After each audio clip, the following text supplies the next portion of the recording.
Left jab, uppercut, leave you laid out on the floor. Try to duck and roll, hit and miss. Now you counting stars, should've practiced more. Should've hit the mask, get out there more. Claim that you're the best. You gotta show me, son. Actions over words, baby boy. Is you real or what? Talking way too much, world come. Back sports, talking way too much, world come.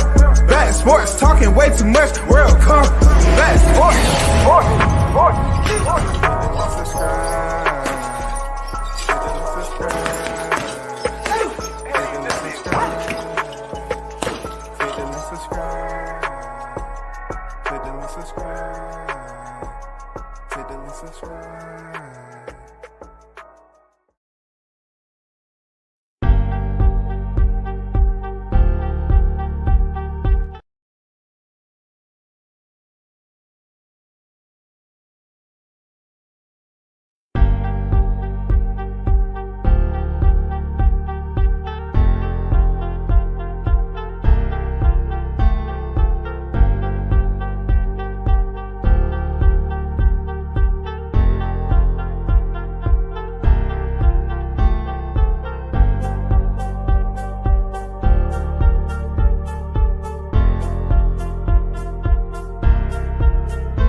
It's Friday.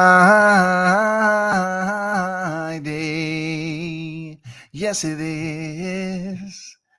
It's Friday at the end of the week, shawty. Shawty. It's the end of the week, shawty. Shawty. It's Friday at the end of the week down south, shawty. What's good, everyone? WCS back in the Boulevard once again. Hey, man, y'all already know. Big shout out to the supporters. You know what I'm saying? Big shout out to the supporters because it's Friday. You know it's true. Friday, baby. Oh, they say it's Friday. It's close to the weekend for me to get off work, baby, and spend it all with you. You know how we do it down here in the ATL. The party starts at 1:30 and it don't end the Sunday. Mr. Gumbo, a.k.a. Hot Grease, what's good? Salute WCS, my big brother. On deck with it. Big blunts and boxing on deck. Salute WCS, my big brother. Combat salute. Gumbo, what's going on? What's going on? What's good? Stick 'em boys, fishing and sports on deck. Salute to you. Salute WCS. Salute. Chat, smash the like button on the Espinosa. You know what I'm saying? My brother Blunts, what it do, fam? Easy work boxing on deck. Salute, brother. Salute, everyone. Hey, you already know, man. Let's get down to it. Man, somebody somewhere had reported 61K. And I just knew that couldn't be correct with that, you know, that tank, that guy who was born with ammunition in both hands. I knew. People sitting up here, you know, just trying to make it seem like this dude is nothing. And I'm telling them about the entertainment value of Tank, man. I think a lot of cats, man, they don't understand that because they never felt it. You got to be in the arena when Tank walk out. You have to be in the arena. You got to take at least once to see him in person in the arena to know that this guy's a pay-per-view star. You know what I'm saying? And people's like, oh, man, how you going? Let this be a lesson to you. Let this be a lesson to you. Those of you that are sitting up here criticizing this man with a 61K that came from one source. That source was terribly wrong. Terribly wrong. That source was terribly wrong. Now Dan Raphael comes out with different numbers. Shout out to Shaw News, Sauce Experience, aka Showtime Shaw on deck. Those numbers were absolutely, terribly, and utterly wrong. Incorrect. So now it is proven that Gervonta Tank Davis is the man right now. You know what I'm saying? When it comes to pay-per-view. I'm talking about when we're looking at the next guy behind Canelo Alvarez, Tank Davis is him. Tank Davis is him. It's not Errol Spence. It's Tank Davis, man. Because, see, with Tank Davis, people still know that he's pretty much 100% healthy to come in there and square up. They know it's going to be some type of electricity. They don't know if it's the type of electricity that's going to cut the lights on or the type of electricity to cut the lights off. They don't fucking know. But right now, what we can say is Dan Raphael came out and said Tank did 200 to 215K. Come on, man. He did 200 to 215K with a dude moving up from 130 pounds. And y'all trying to sleep on Tank? He did 200 to 215K with a dude moving up from 130 pounds with the same name as the dude he's about to knock out in April. Is that what you're trying to tell me? The guy they say, oh, small Tank. This dude is pulling in numbers like that. That was basically all him. That was all him, bro.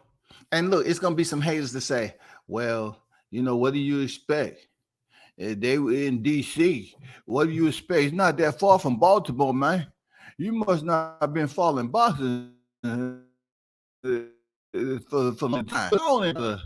Yeah, he was right down the street from Baltimore, man. It ain't nothing special about these numbers. Ain't nothing special about these numbers. Man, goddamn, back in the day, it's been plenty of grace through these numbers right here. Tank ain't did nothing special.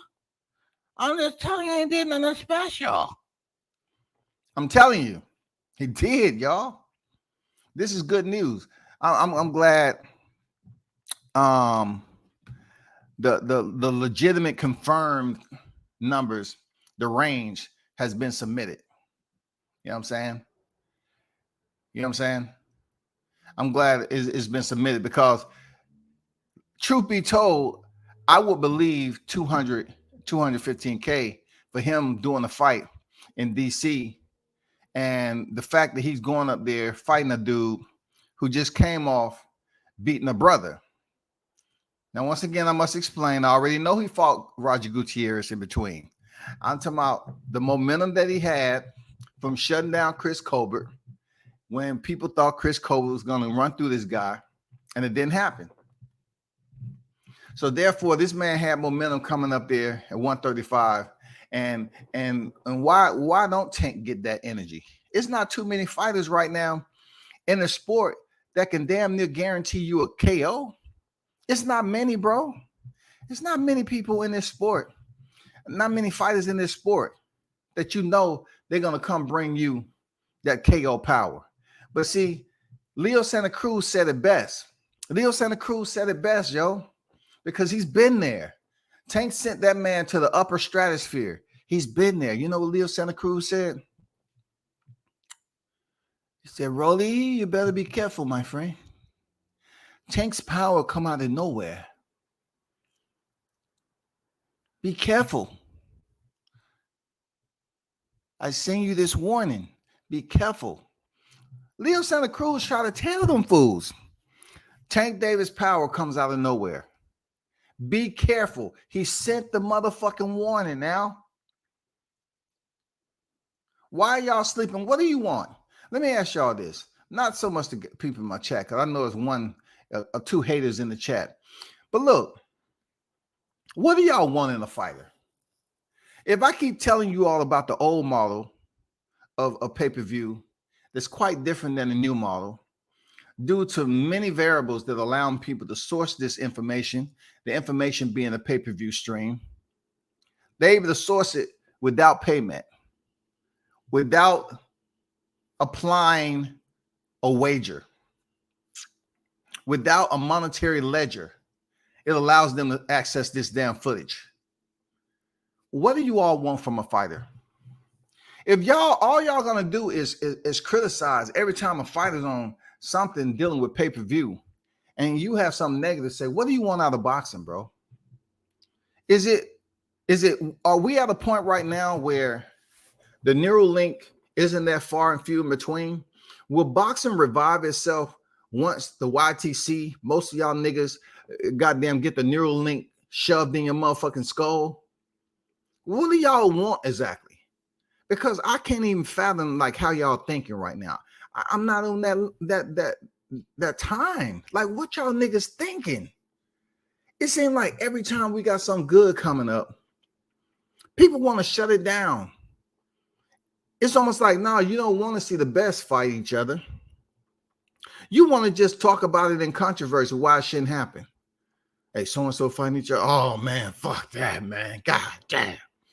Why, man? Why? Why, man? Look, I think a lot of you motherfuckers are still left during the pandemic. Real talk. Only WCS provide this type of analytics, right? I think a lot of you niggas still stuck in the pandemic because, at least we know the pandemic. When the fight card showed up, man, it was guaranteed for somebody to pull out because they caught COVID. And it's some motherfuckers that was going through COVID themselves, and somehow, some way, they was never the same. So they came out of COVID with this mentality that, oh man, I want to see somebody not make it to the ring. I want them to catch COVID, dog. Come on. I think a lot of you motherfuckers still infected. Because every time I turn around, y'all don't want to see no good in nothing. Tank come up with 61K. Boom, thumbnails go out, love flags. Go up like flags. Yeah, he ain't nothing. He ain't this. And then the new numbers come out with Dan Raphael. Then y'all say, oh, how's that any better? Y'all so grumpy, bro. You know what? I'm asking, what do y'all want? Y'all act like Davis is impossible for him to do those type of numbers, fighting in his damn backyard. You know what I'm saying? Right down from B-More. Come on, bro. Come on, man. You act like it wasn't some names on that card. You know what I'm saying? But they came there to see Tank Davis, man. Listen to me. They came to see Tank Davis, bro. I hear people over here and look, they'll feel some type of way about a fighter. And then they'll get mad at the channels who support that fighter. Like I'm supposed to think like you. We all supposed to be sheep in this game. That's not the case, bro. That's not the case, man. I'm just trying to understand why y'all have this vendetta. Let me tell you something that's real from me to you.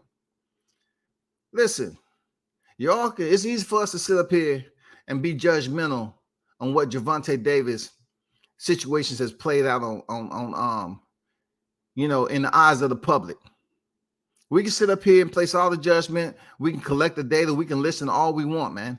We can say this, that, and the other. Hey, this is what he did and all that. But you know what? I did some shit in my life too that ain't that makes me imperfect. Y'all just didn't see it. Y'all just didn't see it, bro. I did some shit in my life too. Y'all just didn't see it enough to judge me on. Y'all just never seen it. Y'all never seen it. I'm pretty sure y'all got some shit that I never seen. But every time boxing shit come up, these motherfuckers always revert back to what somebody did outside the ring. So what's going to satisfy you, bro? These numbers coming out 200, 215K, and you saying, nah, nah. I don't like that right there. Those numbers too high. I don't like that. Who released those numbers? Dan Raphael. So who would you want to release the numbers to make sure it's a valid source? Because all you dudes, y'all criticize everybody. Carpenter, he ain't telling the truth. Idic, nope. Max, no. Stephen A. Smith, oh man, he don't know shit about boxing. Oh, okay. Who do y'all want to release the numbers, bro? Y'all don't want to hear nothing Rick Glaser got to say. That's why I say, even with Rick Glaser releasing the numbers, you got to do your due diligence and look elsewhere, right? You have to look elsewhere to verify and mirror up the sources. Now, 61K is very different from 200 to 215K. Absolutely, we're on the same sheet of music. But why is it impossible? Why do y'all think it's impossible for Gervonta to do some numbers in the 200s? It's not many boxers in his weight division. See, when Deontay Wilder was knocking motherfuckers out, y'all wasn't satisfied either. I'm telling you, like, what is gonna placate your mood? What is gonna bring you back down so we can exist in a carefree state and talk boxing? When he was knocking motherfuckers out, you say, well, it was bombs in the era. It wasn't this. So what's going on in Tank's division? Oh, he ain't fighting who we want him to fight. Okay, who do you want him to fight? Well, he ain't fought Devin Haney yet. But Devin locked in with Lomachenko. But see, when he was fighting Cambozo, he called out Devin. Bill was on record as saying they couldn't get out the contract, bro. They had to fight two in the Aussie. He completed the double, and now he's back to fight Lomachenko. He couldn't get out of that dang rematch because Cambozo enacted his rematch clause, man. Let the shit go. So, Devin Haney got his other business to take care of Lomachenko. Who's next? Who's fucking next in the lightweight division? Well, you have Ryan Garcia, who was Mr. Capion. He called out Gervonta initially, retracted, recanted, and then revisited. After he sat up there and fight Emmanuel Targo and freaking Javier Fortuna, two of the best. I'm talking about two of the best lightweight and goddamn super lightweight fights you'll ever see. Whoo! You're talking about goddamn taking some melatonin. You didn't need that. Them two fights just put you right next to the pillow and you just start to go to sleep so peacefully watching him and Emmanuel Targo. But now, he's about to step in the ring with Gervonta Davis, and everybody's talking about it. What are you looking for him to do? Fight Shakur Stevenson? That fight is not at a point where people want to see it. It seems like it's not marinated enough. It's really, listen, I explained this again about boxing. It doesn't allow humans to be cloned so we can have a murderer's row of competitors. If we had a top 10 and we had a cloning system of whatever fighter characteristics that we wanted to put into the machine to clone this, the DNA to clone this hybrid fighter, and then we mass produce these fighters for each weight class and put them in there with the top 10, top 15 fighters, you still wouldn't be satisfied. Because if these hybrid fighters came in there and start, contending, people be saying, no, that ain't real though. That ain't real though. They got an advantage, man. They put Salvador Sanchez in, man. Goddamn, how the humans supposed to win, man? They put Salvador Sanchez in that bitch, man. That's an advantage. They'll start complaining about shit. You want a murderer's row, right? You get one. You know what I'm saying? We get a murderer's row, man. We get the cloning effect and all that other shit. We start inserting fighters into the motherfucking rankings. You know what I'm saying? To contend against these, to make it more competitive against these real fighters. And some of these real fighters start to fall, some of them don't. But then when the fighters that you're looking for, that you've been complaining about, start to beat some of these clone fighters, you'll sit up there and say to yourself, well, that ain't no real fighter. It's going to be some glitches in there. This is cloning that we're talking about. And what was the 5 fighters that hybrid fighter had? Look, they'll go back and start looking at the records of the hybrid names that's inside this fighter's attached to, dog. Let me see this right here. They put that in there. What? Why they put him in there? No wonder he was moving. No wonder he was moving around so much. They put Willie Pep in there. Willie Pep never fought in this division. They'll be fucking crying and whining, dog.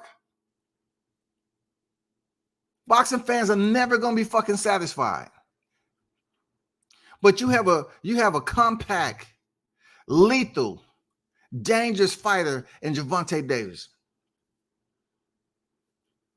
God didn't bless him with extreme height, bro. He didn't bless him with an 85-inch reach.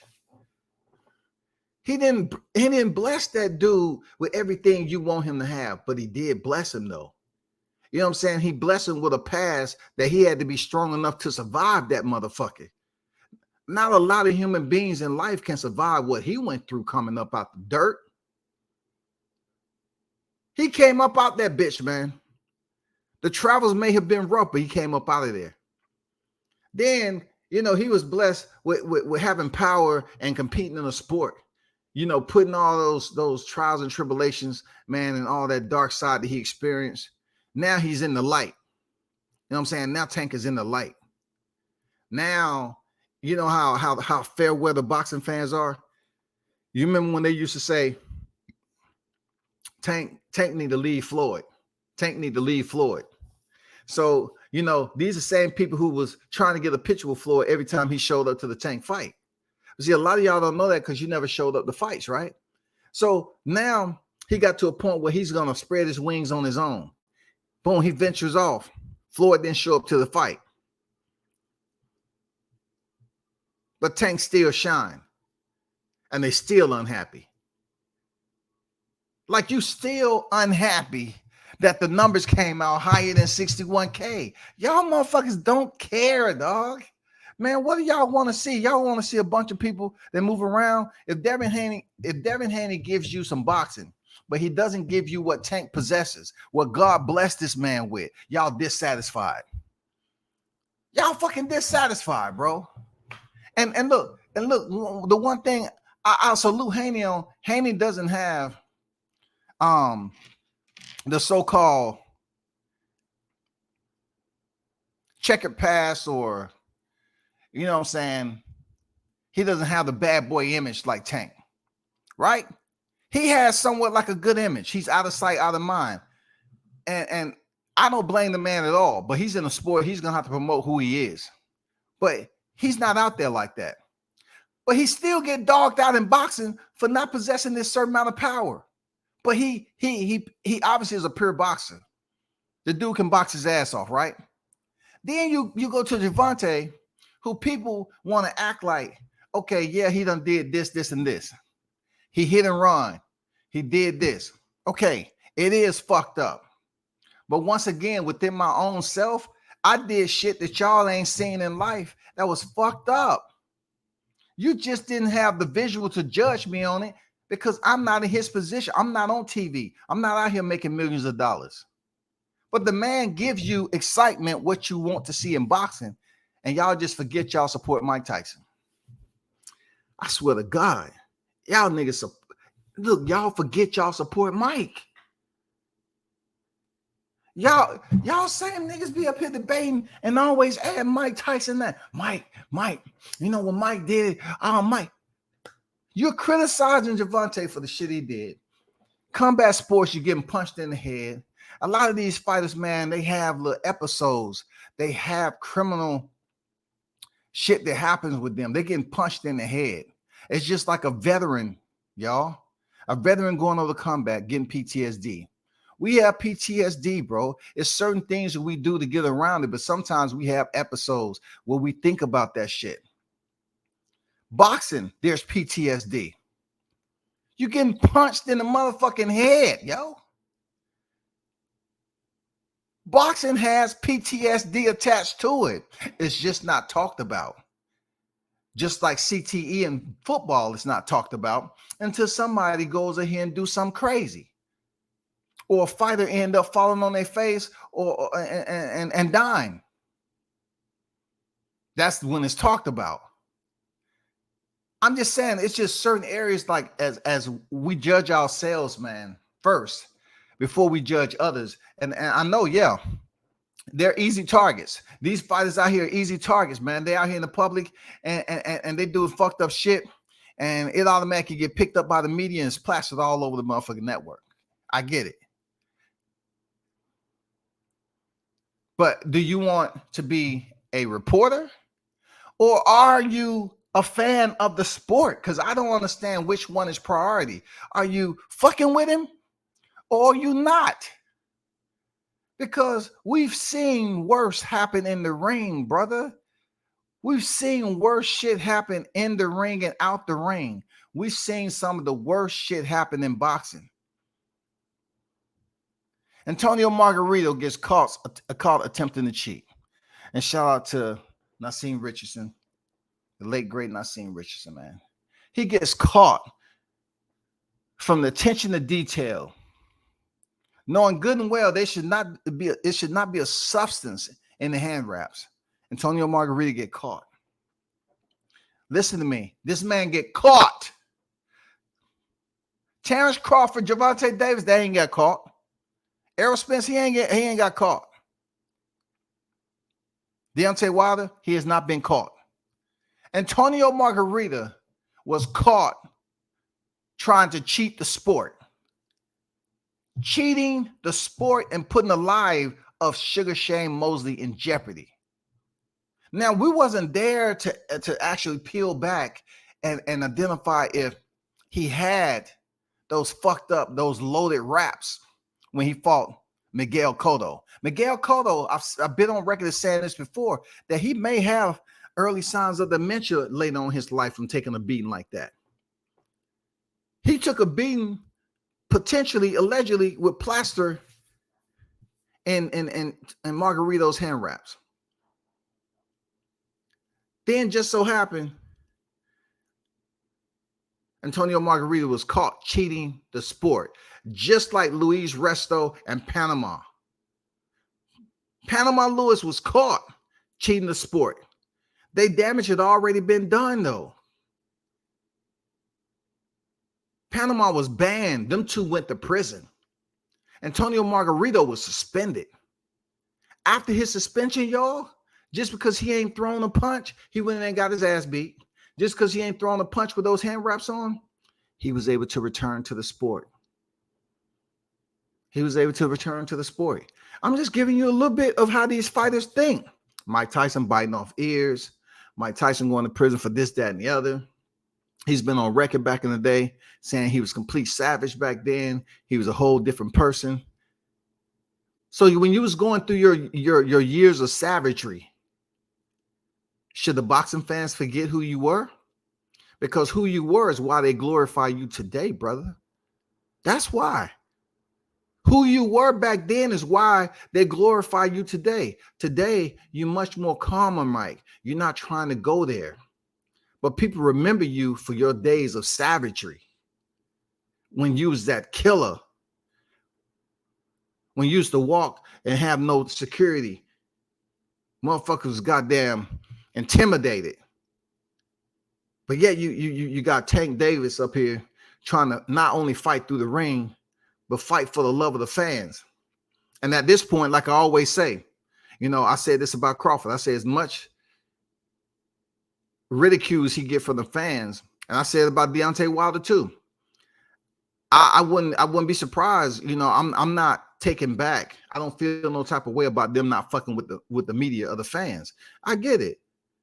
You know what I'm saying? I may come in here and talk to y'all, but in life, I've been like an introvert. I've been solo. I felt it was better to maintain my circle when that circle is as small as it can possibly be. And the couple of people you do have close to you, you have a pure understanding of who they are as people. So with Gervonta stepping into the ring to show out, to put on a show to the motherfucking people, what is it going to take? Because if they come out with these numbers, 200 to 215, you don't believe them, what the fuck he's supposed to tell y'all? Well, look, this is a different Gervonta now. He didn't used to be back like this in the media. He said, well, I don't know what to say. If they don't believe me, and that's a much calmer. Hey, Gervonta been working on his PR. Hey, he just letting you know, hey, it's nothing I could do. I just have to keep on coming in there. With my team, my trainers, having thorough training camps and going in there and keep winning. That's all I could do. I can't change the mind of these people. I'm not perfect, but the only thing I can do is just keep on splitting the ropes and going ahead and doing what I do. That's all he can fucking do, y'all. That's it. Let me get to the people over here in this chat, bro. And listen, the reason why I kind of let the chat ride a little bit, because I got to get off. If I go here and start, answering some of your chats, I get off topic. You know what I'm saying? I'm old. They say I'm old. So a nigga might get off topic and can't get back on topic. But y'all need to hit the like button, man. It's 27 in the building. I got 15 likes. Man, come on. Why y'all depriving me, man? I already got a little channel. Why y'all depriving me? You're stealing from me. Jamal Neezy on deck. What's good, bro? Salute to Neezy in the building. NYT on deck. CMD on deck. If they reported 15K, then we all know who put those line numbers out. Yeah, CMD. Hey, yeah, we know, because it was like only one source that was up there reporting that. So yeah, you're right. You know what I'm saying? NO, what's good? He said everybody trying to hype Tank's numbers, but shit, Crawford numbers, one is real, the other is fake. What numbers are those? What numbers are those? Because really no one was trying to, claim they had the real numbers from BOK Prime. You feel me? What was the real numbers over there? We talking about two different numbers. Look, we talking about two different price points of pay-per-views, right? Two different freaking streaming networks. All that. Two different fighters. You know what I'm saying? Two different cards. Two different cards, two different networks. You already know what it is, bro. Come on. Let's bring it back in, man, and stay directly focused to what's going on internally to the curriculum. When you sit up here talking about hyping, what will make you happy, brother? Having the lowest number possible. Tank did 8K. He ain't shit. He's overhyped. What will make you happy, dog? How many fighters in this sport that you can say when they make a fight like Tank that you expecting something crazy to happen with his hands? He possesses that equalizer. He possesses it. So what do you want to happen? What do you want to happen? Just explain to me. I don't know. I think I'm going to play it safe and go with Rick on this one, but I'm curious to know what the others think. So there we go. Good bows before evil all the time. I'm not saying that in relation. I'm just saying when it comes down to what we believe and don't believe, how we want to answer a question, we feel comfortable saying no first because it has less liability to commit to someone. No, we'll say no first and let the shit ride and come back, think about it. Hey, what did you say earlier? Okay, yeah, that's cool. We won't say yes right off the bat because that means committing. I'm committing to something. I have responsibility. But saying no releases us from that. Saying fuck it. I'm just going to say no. I don't have to deal with it right now. And if I choose to revisit, I will. Oscar De La Hoya wouldn't make Ryan Garcia versus Gervonta Davis if he only did 61K. Well, CMD, I have to go on record, brother. Yeah, they were going to make it regardless. Hey, check this out, brother. They fighting in Vegas, man. They fighting in Vegas. And Ryan Garcia has, Oscar De La Hoya behind him. So they was going to push that fight regardless. Look, they only pay close attention to the names when it comes to these numbers. You know what I'm saying? For the outside entity that's criticizing Gervonta for these numbers, right? That means he's basically they're basically filling in my narrative that Gervonta Davis is a pay-per-view star at this point. You know why he's a pay-per-view star? Because they're holding him accountable for carrying the entire load into the ring to get these numbers. Because everybody came to see who in the main event? Tank. So since they came to see Tank, goddammit, You have to say, okay, he's carrying the heaviest payload with these numbers. It wasn't goddamn Hector Garcia. It was Tank Davis. He wasn't in a town where, we had a lot of Mexicans, a place where Mexican, Black, European, like they had a huge number of boxing fans that come and show up like we do over there in Texas. That's not the case here. That's not the case at all, people. That is absolutely not the case. Tank carried the entire payload into that main event down the street from where he's at, bro. From his home base, bro.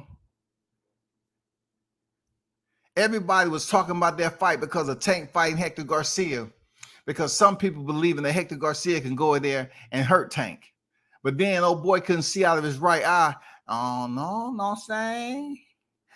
Oh, no saying.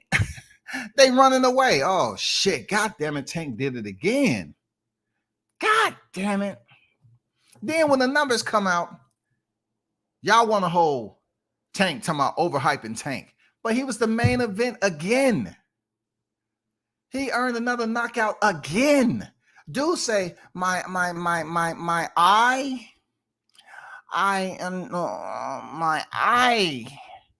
left I see, right I no see.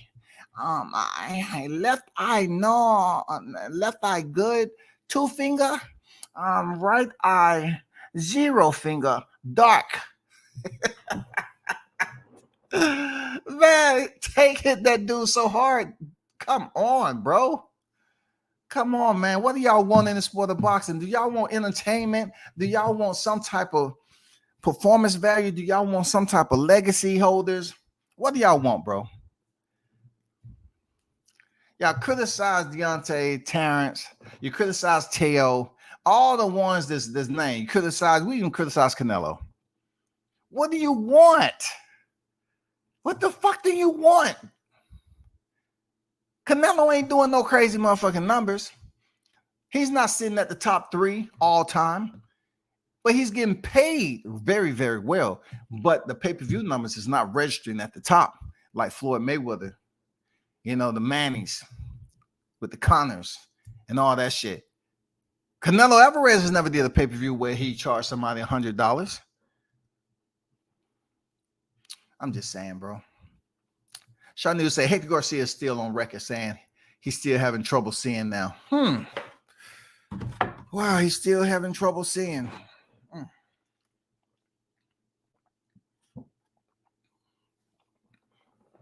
I hope he's well, though. I will make light of certain things in boxing, but I hope he's well. I hope he's well because, like I said before, God bless Tank with dynamite. And people tend to just take it for granted. They want to come in here and see him knock somebody out, but then they want to be critics when they get on the YTC. Oh, man, let me tell you, Tank knocked him out, but that's what he's supposed to do. Wasn't nothing special. Chris Colbert was never proven. And Roger Gutierrez, who the fuck was he? We don't know. Man, come on, bro. These people never satisfied, bro.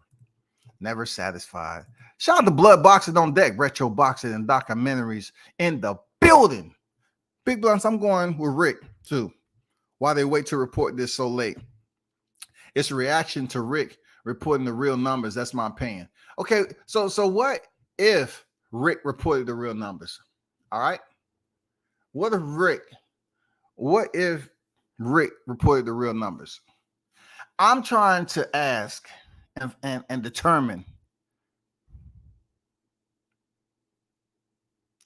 what interest and commitment does Dan Rafael have? Look, these numbers are hitting the airwaves now. So Rick released his numbers and Dan Rafael released his numbers. So therefore, I'm asking anyone with an answer. Why would he commit just the 215K? Why? Why not higher? Why not go 380? Are we really going to be able to have some type of damn paperwork evidence to know that he did 200, 215K, right? So boxing is a business and they're trying their best, right? Boxing is a business, man. They're shakers and movers. There's sidebar conversations, conference calls, and everything else, right? You have people that's willing to go through different scenarios to put their fighters in the best position, right? We know that, right, blood? So check this out. So let's just say, for instance, it was 61K. Boxing has a fight coming up. That fight is between Gervonta Davis and Ryan Garcia in Vegas. Now, for whatever play that Dan Rafael has in this, they decide to put out 200 to 215K to basically inject a little bit of inflation into the numbers, being that we have a big fight coming up in April in Vegas. Is boxing not a business? Is boxing not the sport of hocus pocus? Boxing is the sport of hocus pocus, bro. I'm just providing you a scenario. I'm just giving you a scenario as to how boxing can be the magic city. It can be the fairy tale land. If they want certain things to go into place, they will make it happen. Who's to say Dan Rafael is lying? Who's to say Dan Rafael is lying? Who's to say Rick Glaser is lying? This, once again, I always put in a thumbnail and I use it in my language, the hocus pocus magic of boxing. It's always a form of deception when it comes to this sport. But I'm not going to go on record as saying I don't believe Gervonta Davis can do 200, 215. I believe it. I wholeheartedly believe it. I believe he can do 200 to 215K. I believe it. Because right now, the selection is very, very small as to who we want to see that has knockout power, who has that starlight, who people are waiting to come to the ring. It's very, very few fighters that's out here. Gervonta is undefeated. He's a three-weight champion. Now he's on his own. And the curiosity for people to see him, take that flight and continue to grow as a champion, it's out there. It's out there. Low key, combined with the court case he got coming up, people are still curious to see him step in the ring. People are going to be curious to see how many rounds that Ryan Garcia can freaking go. So they're going to show up to the fight and they're going to pay for the fight. And Ryan Garcia has did absolutely zero to get this opportunity. But therefore, the fight is going to do crazy numbers because of all this push, all this promo that's going to be going into this. Ryan Garcia bringing his social media following, him doing damn commercials and shit for other sponsors. All that shit is going to mesh together, man, into a moment where we're going to get to see what this shit is all about. Like I told you the other day, we're going to check out Caleb Plant Benavidez pay-per-view, and we're going to check out freaking Gervonta Davis and Ryan Garcia's pay-per-view. They're not that far apart, but they will be in the same network. They will be at the same location. We're going to figure this shit out. If y'all don't believe the 200, 215K from freaking Dan Rafael, I do. I believe his numbers was absolutely higher than 61K. Now, I'm not an insider. I'm not one of those guys who's knocking on the door and say, hey, I'm just here for transparency to look over the paperwork before you submit it out to the public, okay? Where do I sit? I'm not at the table. All I'm saying, I'm not at the table, bro.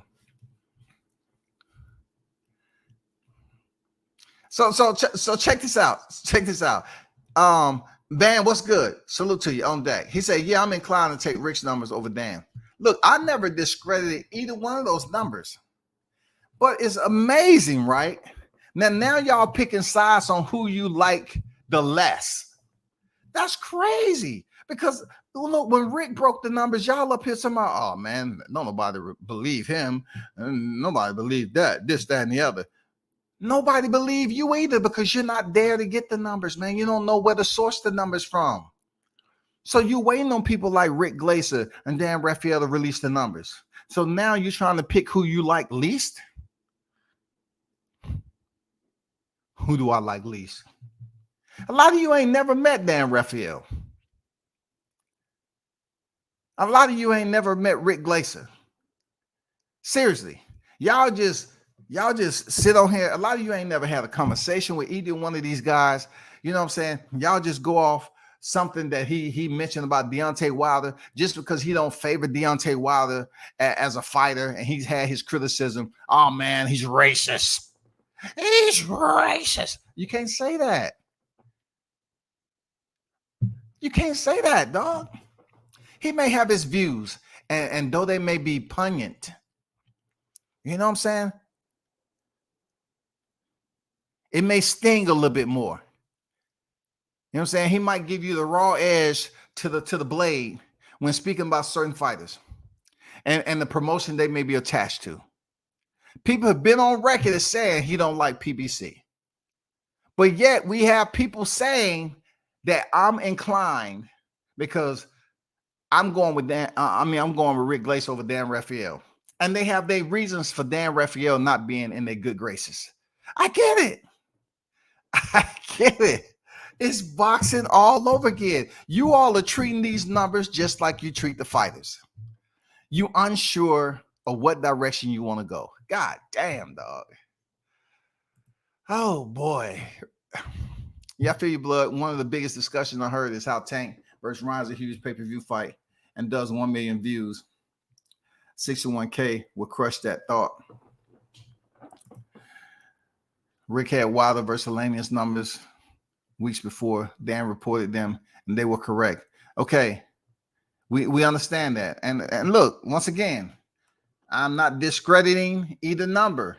I'm speaking on the fighter and what I believe he was able to do. Now, I may be wrong. Like I said, I'm not perfect. I may be wrong. But this is where I'm going with it. It's amazing how Rick can come out with Wilder versus Helenius, right? And Rick has told me some things behind the scene that's been absolutely on point.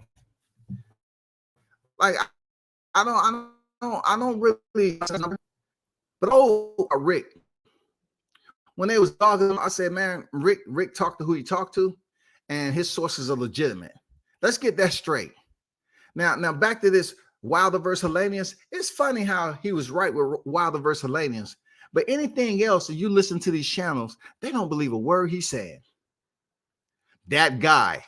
That guy. Oh, I hate that guy. You know, they always want to refer to Rick as that guy. That guy. What guy? You know what guy I'm talking about. What guy? That Glaser guy. That Glaser guy. I swear to God. But all of a sudden, he gets Helenius and Wilder right. Now, check this out. I'm going to break it down even further. Check this out, though, y'all, because we all grown, right? How can you believe Wilder versus Helenius numbers when the main reason that Rick Glaser was hated on this YTC was the criticism that he was giving Deontay Wilder? I'll wait.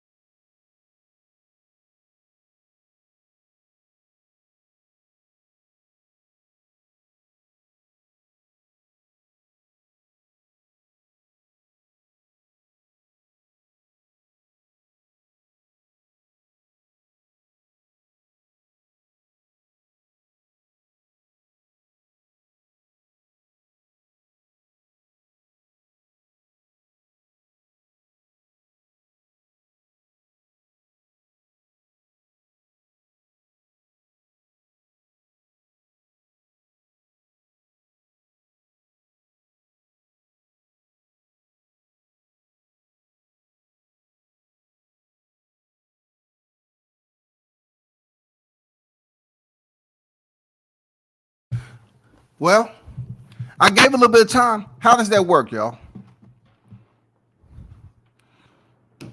How does that work? Help me understand that shit. How does it work?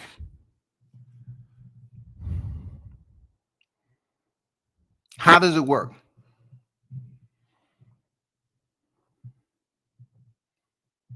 How you all going with Rick Glacier's numbers on Wilder Hellenius and saying he was right?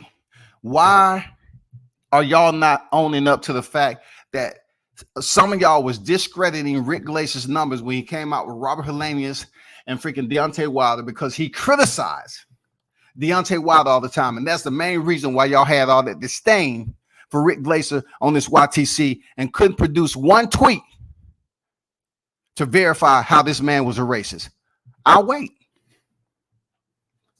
I'll wait. All of a sudden, y'all want to go with Rick Glacier's numbers?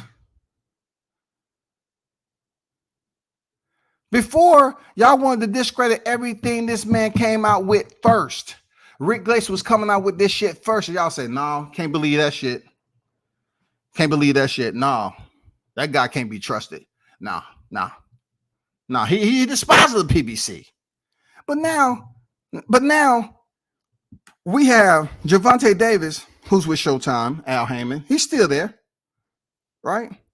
Gervonta Davis and Hector Garcia's numbers. People are going with Rick Glacier. So is it that y'all are coming to your senses? Are y'all showing Rick a little bit more respect, being that all the racist Glacier comments that was going up here that couldn't be proven with one single tweet, one single freaking screenshot of a text message, an IG post, or any of that? Now all of a sudden you're using validation for the Deontay Wilder Robert Hellenius fight when y'all been on record to say he's biased against PBC and he don't like Deontay Wilder. He's always criticizing. Man, y'all need to get y'all shit together for real. That I won't let slide because I done seen the whole shit play out. I won't let that shit slide. Y'all need to figure that out because y'all confusing yourselves. Y'all not confusing me. Y'all not confusing me with that shit at all, bro. This is why I say numbers lie. It depends on who wants to believe. It absolutely depends on the credibility. Where do we source the credibility, the criteria to make a person credible? Because I just broke it down, a realistic point, a reference that's on the YTC. When he came out with this Wilder Hellenius shit, hey, nobody believed him. He don't like Deontay. He hates Deontay. He's always criticizing him. He never said anything good about Deontay. But Deontay comes back in Tyson Fury, who that trilogy in itself was the reason why so many people hated Glacier on this YTC. But now he comes back from completing the trilogy, showed everyone I'm willing to go in there life a limb and go out on my shield. He lost the trilogy, right? Comes back and fight Robert Hellenius, knocks him out in one, right? Then turn back around, put the numbers out, and people's like, oh man, nah. He's just hating on Deontay again. No way he did 75K. No way he did 70K. No way. But all of a sudden, when it comes to Tank Davis and Hector Garcia, he don't get no love for 215K. You can't give Tank Davis that 215K love? All because Rick Glacier says 61? So I'm asking you, how does that work? How does it work? What formula are you using? You're not going to believe him over here, but you're going to believe him over here with Davis and freaking Garcia? How does that fucking work now? Why can't Gervonta get the highest number? You have two insiders.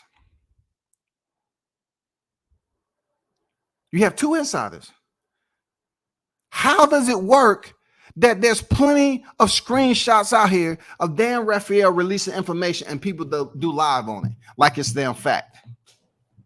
How does that work? How all of a sudden Dan Raphael means nothing and Rick Glacier is important?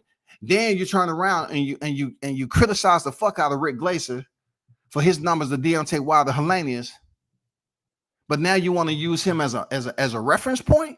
You want to use him as saying, okay, This is how we're going to do this. This is how my analogy is going to go. Robert Hellenius, Davis, Garcia. No. You got to prove that shit to me. Alexander, what's good? WCS, what up, man? Hope all been well. Salute to you, Alexander. No doubt. Same to you, brother. Same to you. Espinosa and PBC doing supreme damage control over contract timelines and pay-per-view numbers.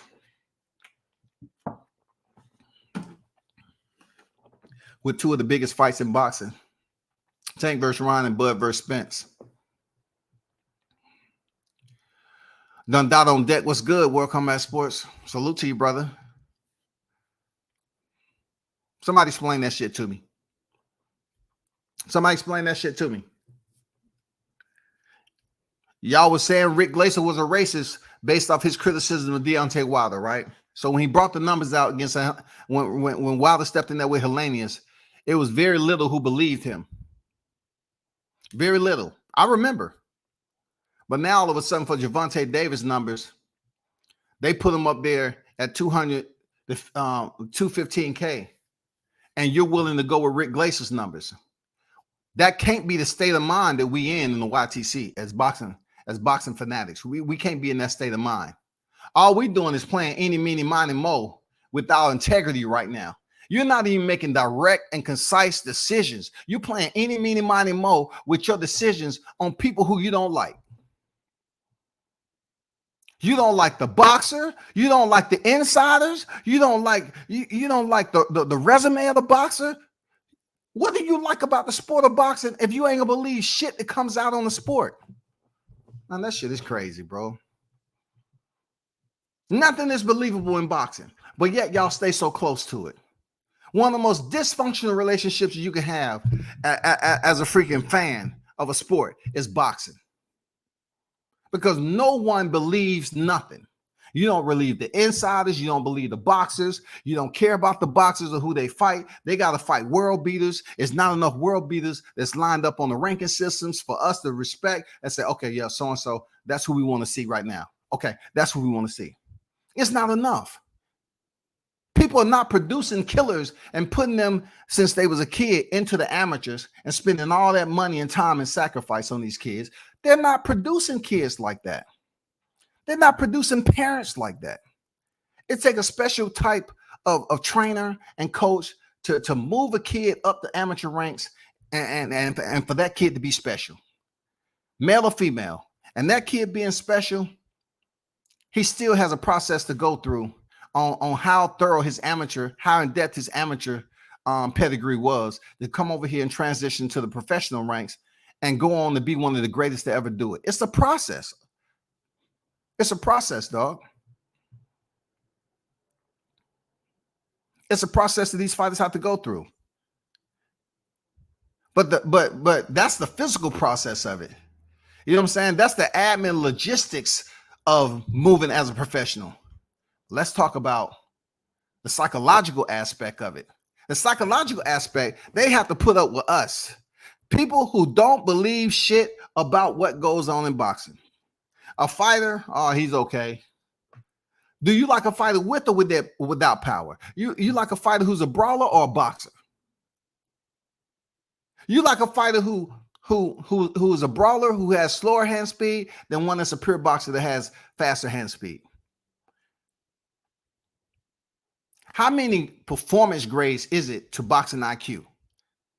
It's depending on who liking the fighter. Then they look on the resume. It's up to the person who's looking at the resume and say, oh, well, he done fought this, this, and this. Oh, he ain't really fought over here.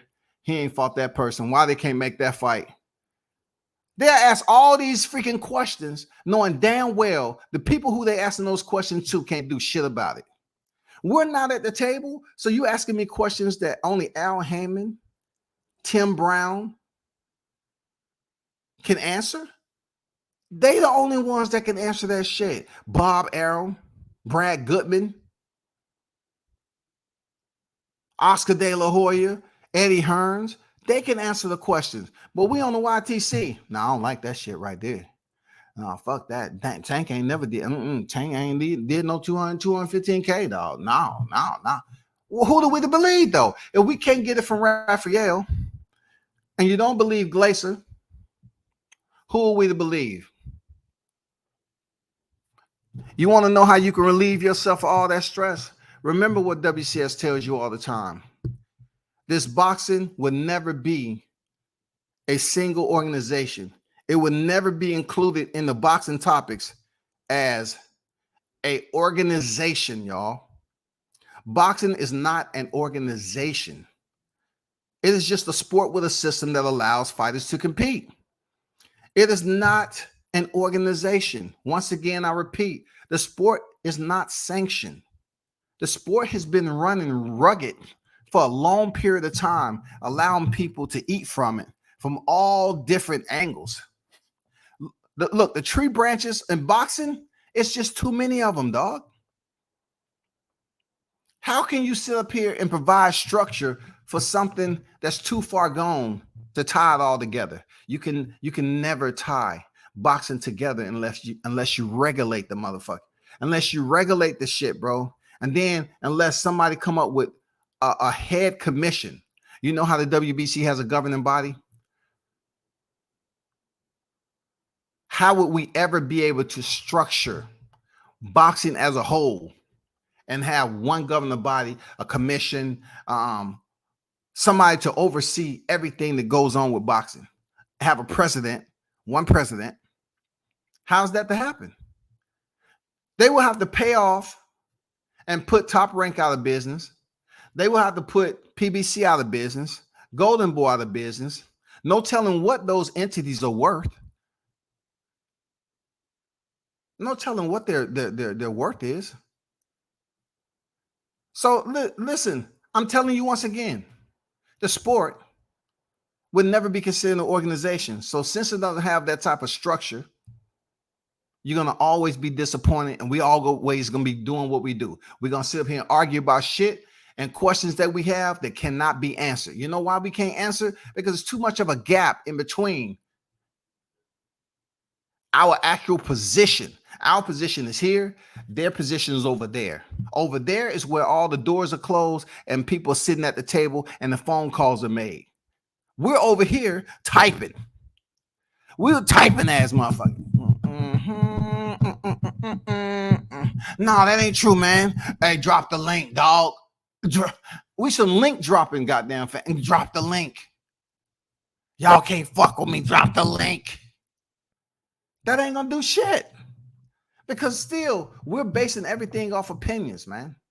You know, this 200 to 215K that you think tank, that's your opinion. It'll bring a smile to my face if someone was able to produce some type of documentation. Even Dan Raphael. Even Rick Glaser produced some type of documentation that the numbers are what they are. That's all I'm saying, bro.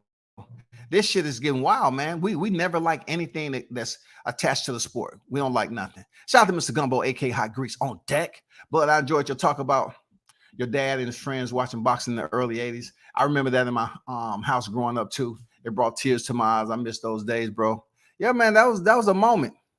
For real, because you know, dad passed, you know, early. But I remember his favorite fighter being Larry Holmes, man. I remember him telling me, hey, the fight going on, you know, you gonna come here and watch the fight. I never talk boxing with my dad like I do with these people on here. Never. Dad was always working, and when he did have time to settle down and catch a boxing match, he'd just say, hey, the boxing match coming on, you gonna watch this? So-and-so fighting. You know what I'm saying? That was it. I don't know what our relationship would have been if we would have been talking boxing, you know, outside of work. And I don't even know if my pops was really that in depth to boxing like I was. I don't know. All he knew is I used to go down there sometime to the gym and get some training. You know what I'm saying? He was working. He was supporting the family. 5 kids. Shawty, what? Shit. One piece of chicken for you. One piece of chicken for you. One piece of chicken for you. One piece of chicken for you. One glass of tea for you. Glass of tea for you. Glass of tea for you. Shit was moderate, goddammit. But shout out to Blood, man. He do be putting out some fire content about boxing history and shit, man. Shout out to a real one. Real talk, man. Panama Lewis gave Pryor that special juice. Yeah, he gave Pryor that special juice. But see, that special juice did not get him the repercussions that he received when he sent Luis Resto in there to ruin Billy Collins' life.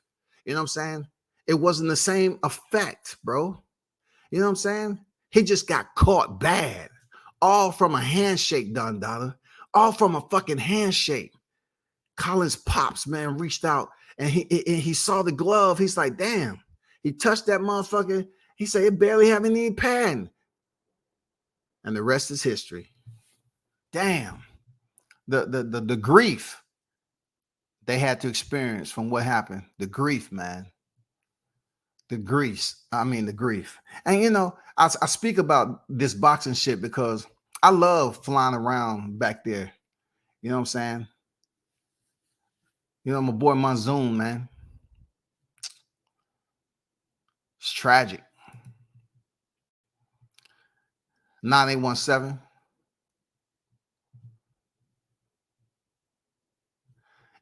Lost all the boxing in the LAB on deck. What's good, family? What's good with it?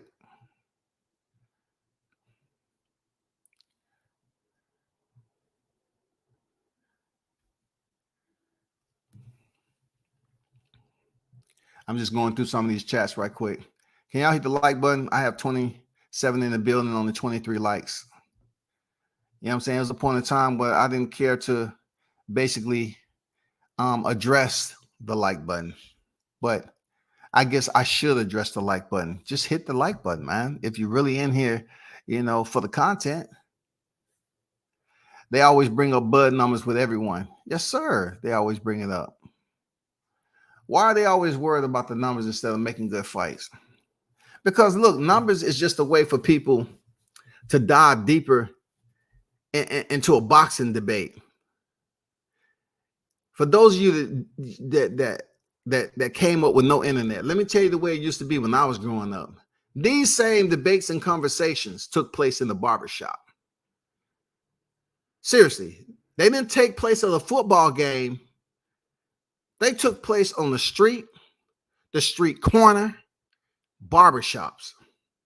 They didn't take place in church. When you heard them cats talk about boxing and they was cutting your hair, you just cut my hair. Just cut my hair, goddamn. They stopped cutting your hair because when the shit got on boxing, man, it got real, dog. It got real, man. Not only that, I'm waiting for them to finish cutting my hair. I want these old heads to, you know, the OGs back then. I want them to cut my shit for real, and make sure they don't push my line all the way back 2 inches. And then when I got out the chair, you know, I made a little bit of extra money sweeping, and they taught me how to cut hair. So I'm factoring all this time together. I'm like, oh man, my weekend fucked. God damn. You know, these dudes talking about boxing, and goddamn, he still got this long to cut my hair, get up out the chair, sweep the floor and everything. And then they might have like 2 or 3 more heads to cut. Got to wait on that, sit around, listen to them talk boxing. You know what I'm saying? That's how it was back then. But now, just imagine, right? Having a boxing debate back then, and the only knowledge that you have is if you went to a gym, if you were a boxer, if you knew a trainer, and the amount of time it took you looking at a sport on a TV network that really back then you really didn't have a lot of TVs in the house. You didn't have a lot of resources to look at boxing. It just wasn't that way. You had to get the knowledge from someone that was actually talking about it. We didn't grow up off the internet days when I was younger about this. A lot of people, they pick up boxing because all the resources is right here at your fingertips, bro. You can look that shit up and learn about it. I still think Tank did 215K though. Shout out to the goddamn that savage monster, Mr. L Chin Checker. You know what I'm saying?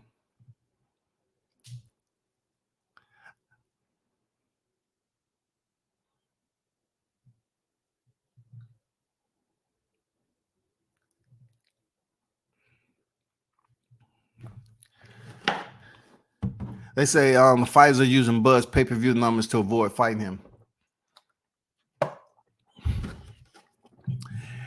I'm glad you brought that up. So if they're using Bud's numbers, pay-per-view numbers to avoid fighting him, so we must again salute Tank because he's fighting Ryan Garcia. Why are they not using Ryan Garcia's absence on the pay-per-view stage to prevent him from fighting Gervonta? Because truth be told, all I'm hearing is, oh man, I just can't wait for that freaking Ryan Garcia fight. I can't wait for that Ryan Garcia fight. Oh man, this is gonna be great. They ain't talking that pay-per-view shit when it comes to Ryan Garcia. They're not talking that same language, bro. The whole tone is different. They up there hyping it up. Oh man, I can't wait to that fight. Man, Joe Goosen, man, he gonna have something for freaking Calvin. And you know, Calvin gonna have something for Ryan Garcia. You know what I'm saying? They ain't talking nothing about no pay-per-view shit. They just picking Crawford, a man who's already established his legacy. They just being selfish, real talk. That's all. They just being selfish, bro. They don't want to show no love, no unconditional love and support for these fighters who's established their legacy. They want to damn hate and be selfish and talk about what they ain't did. Steven Espinosa, you guilty of that too, brother. Just like I said, you out here doing damage control for that Crawford fight not happening, knowing damn well you know what the fuck is going on. And why would audio leak with you talking to Spence? When has that ever happened? It hasn't even happened again, and Spence didn't even complain about it. He didn't even take to Twitter and say, what the fuck? Somebody leaking audio? What the fuck is that about? Nah, man, because it was pretentious. That shit was prevaricated.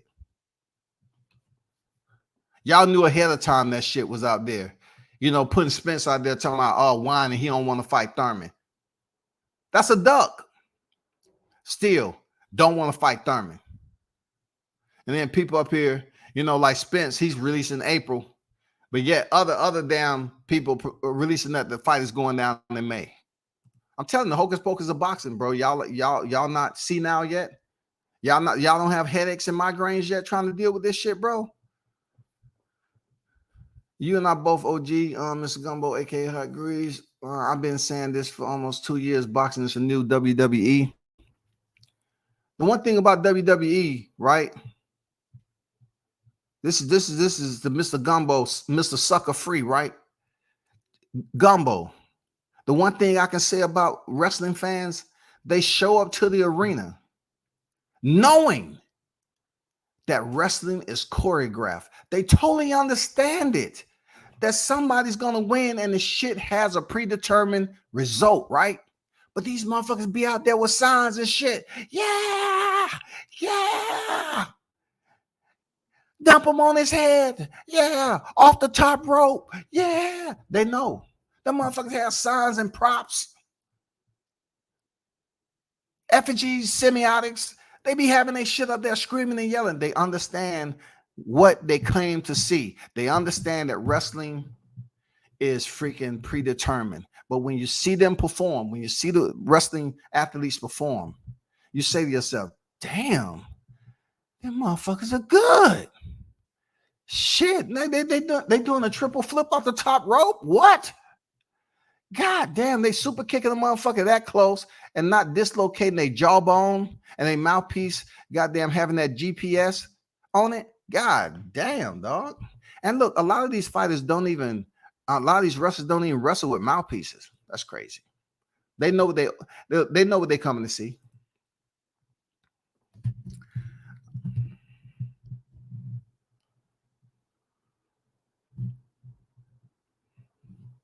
I'm saying they rightfully hype Tank up because he must see TV.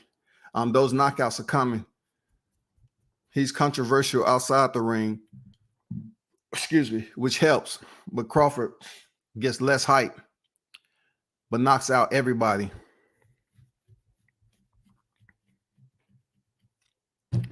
Like I said, man, you know, a lot of these history debates, man, Muhammad Ali name is brought up there, right?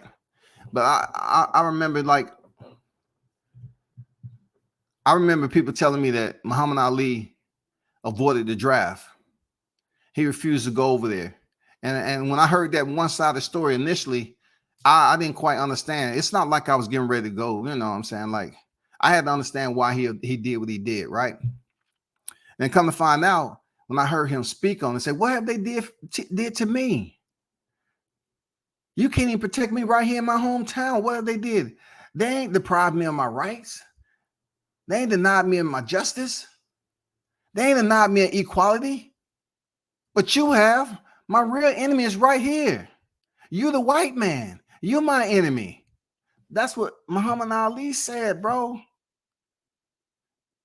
This man was stripped of his title all because he stood up for what his belief in. But yet people don't even mention that this day and time with him being a conscientious objector, a draft dodger. They talk about him standing up for his rights as an activist, bro. The courage that he had. You know what I'm saying? How many people he empowered? He spoke on it. He let it be known he was part of Islam. He let it be known. He let the shit be known, bro. He put it out there.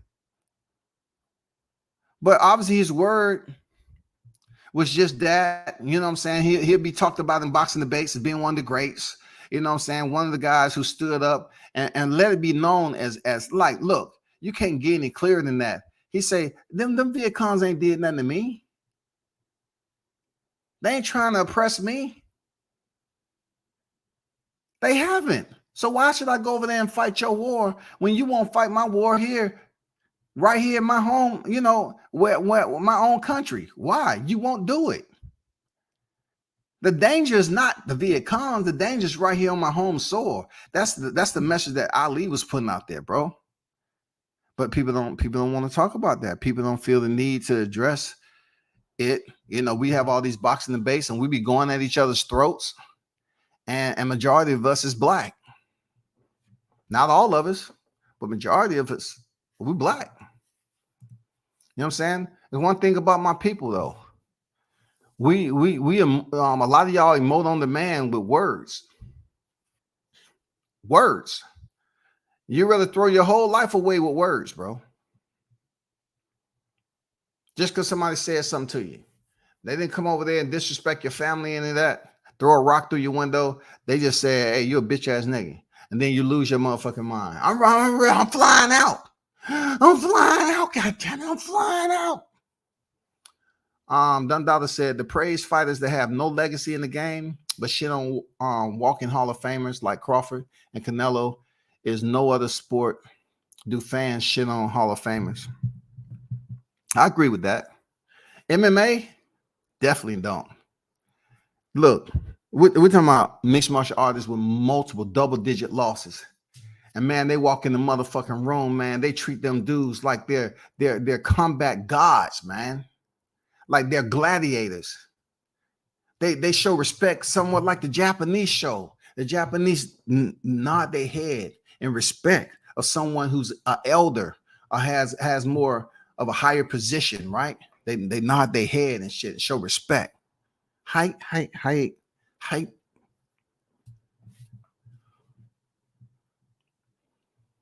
I don't know. I'm one person, bro. You know what I'm saying? That's why I've always been, you know, kind of fond of other martial arts. Because I found that, especially in the last several years, I found that all those, like in mixed martial arts, they have organizations, they have their own structure, they have their own belt system. They have fighters who may lose this time, but they get the chance to fight one or two other people to get back in title contention. They are constantly in rotation, stepping into the cage to make a paycheck, bro. Did y'all see that tweet I put out about Demetrius Johnson, one of my favorite mixed martial artists? Let me show y'all something, right? I put it out on my IG. I know a lot of y'all don't follow me on IG, but you should. Okay. So I put this tweet out about Demetrius Mighty Mouse Johnson, one of the baddest legends in MMA. His only loss for a long time was at 135-pound bantamweight in the UFC, right? This man is now a multi-time world champion in one championship, which is organization over in Japan. All right. Demetrius Johnson was one of those guys who was traded for Ben Askren, one of the only trades that happened with the UFC, where Ben Askren came into the organization, Demetrius Johnson left the organization. That's not until he defended his title 11 times, breaking Anderson Silva record. But peep this out, though. He put out his pay for all the big names he fought. He put out his pay, $14K for Dominique Cruz, Ian McCall, $14K. Ian McCall in the rematch, $20K. Joe Benavidez, $20K. John Dotson, $23K. John Moraga, $26K. And Joe Benavidez, $30K. That's Demetrius Johnson, who was champion for I don't know how many years, but they say the man was boring and he didn't promote himself. You see what the pay he was getting? You know how many championship fights this man had? And CM Punk come over there from World Wrestling, and they say, hey, we're gonna sign you on for a contract, and this man is getting paid $500,000, and Demetrius Johnson is a legitimate mixed martial artist who was getting paid that low, minuscule amount.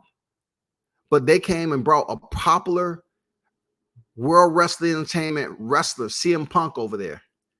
He was in the gym training. I still remember this day, right? When they put him in there, I say, I'm just curious to know who they're going to put him in there with. And they put him in there with a guy who wasn't a slouch. You know what I'm saying? Who pretty much had pretty decent ground game. And he got subbed out. I think that was Mickey Gall. $500K for a wrestler that was popular in another sport. Come over to his sport, and they pay this man $500,000. Anyway, I gotta get back to boxing. That's just a little snippet. But shout out to Demetrius Mighty Mouse Johnson, man. One of my favorite MMA fighters. Dude is just crazy. He's about to go in there and fight Mirage in a trilogy. In my opinion, boxing fell off since I was a little boy. I remember watching boxing on NBC and ABC back in the day. For sure. I remember having that little small ass TV in my room, man. You know, it was 3 of us in the same damn room, sitting on the floor.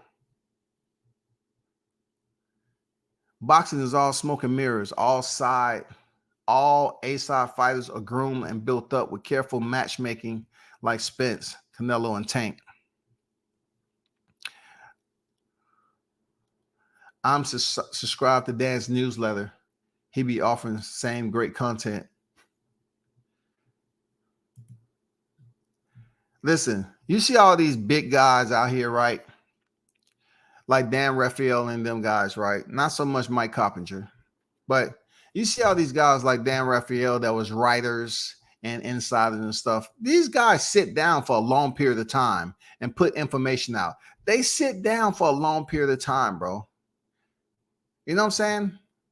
That's why when I was writing for this magazine, I couldn't do it. I had a 3 article a week quota, right? And it's not that I couldn't get the dang articles finished, because once I get going, I can flow pretty good. But it was just in order for me to write the article, sometimes it had to be a certain number. They had a word count and everything. It had to be in a certain font, which that's nothing new. You know, did that before. But I found out that you're sitting down and sometimes, like, you can be writing an article and then you have writer's block a little bit. You stand up, get the oxygen flowing a little bit, boom, sit back down, and you get back to work. And sometime I may have completed the 3 articles, you know, ahead of time. And then I know I have next week, I have another 3 articles. So therefore, I might start on another article, but then that might not be behooving of me to do that, because they want you to keep up with the updated information. So it's not, they wouldn't recommend that you go up here and try to write another article. It just wasn't like that. You had to write an article on the information that was being updated and put out by the networks. You had to stay on top of that. So you was constantly searching for information, and putting that shit into an article. So therefore, you couldn't get ahead of the game. You had to let it space out. Now, if something was breaking news, they really wanted you to get that breaking news and put it into an article so they can put it out there. You know what I'm saying? That's the way that game worked, dog. So with Dan Raphael, man, he's up here putting, man, it takes a lot to do what he's doing. It takes a lot, bro.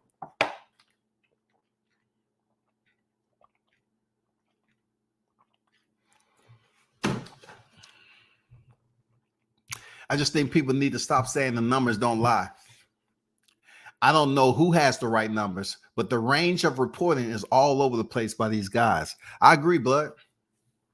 It's all over the place. So who do we to believe? You can't believe, not you per se. I'm just saying generalizing.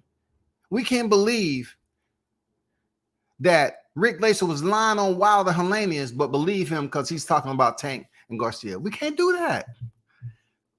We can't do that because Raphael has inserted his numbers into the damn equation, and they're much higher than what Rick Glaser reported. Why didn't he come into the 100s if he was trying to prove a point to Rick? Why didn't Dan Raphael come in 150? Why 200, 215K, which people don't believe is that much higher than what Rick Glaser reported? That's the confusion of it, right? That's what I'm trying to get to y'all. That's the straight up confusion of this shit, y'all. Y'all denigrate the shit out of him for saying the numbers for Wilder 70, 75K. Oh, that ain't true because he hate on Wilder all the time. He used to hate on Wilder forever and a day. Them numbers ain't right. But then y'all don't get too many other numbers. Oh shit. Okay. Rick numbers cool. Oh, all right. Then he come up with this with Tank. I hear people saying, remember, we're changing seasons on the YTC. When they was criticizing the fuck out of Deontay Wilder back in the day and all that, now we've changed to a different season. You know what I'm saying? The pandemic and shit. Pre-pandemic, he's heading in there for a rematch with Fury. You know, so a lot of shit done changed. He's had his trilogy. So Deontay's been tried and true and went through the fire. So they kind of relieve him of being the topic of ridicule. Now, the person who is somewhat taking full frontal responsibility, I'm talking about the tip of the finger targeting, is Terrence Bud Crawford. Now it's him. All right. So when his numbers came out, people didn't believe anything about that shit. I don't believe shit, man. Terrence didn't do higher than 2K. He didn't do shit. You know why? Because it was BLK numbers. That was the first fight card they put on, and people didn't want to believe what the numbers. But still, the insiders can source these numbers and get the numbers. You know what I'm saying? They can source the numbers. So what they did, they came out and said Terrence Crawford did like 50K. So Deontay Wilder, Terrence Crawford 50K, Deontay Wilder like 70, 75K. And then Tank came out and they say 61K, 60 to 61K, whatever. And then Dan Raphael comes out. Those are three different fights, right? Dan Raphael comes out and his projected numbers and what he put out there is much higher. Man, hocus pocus, bro. Everyone is racist in the cancel culture. Shit show. We live in it. Bruce Gas, Boxer Jazz, and more. Salute to you, OG. How you feeling, bro?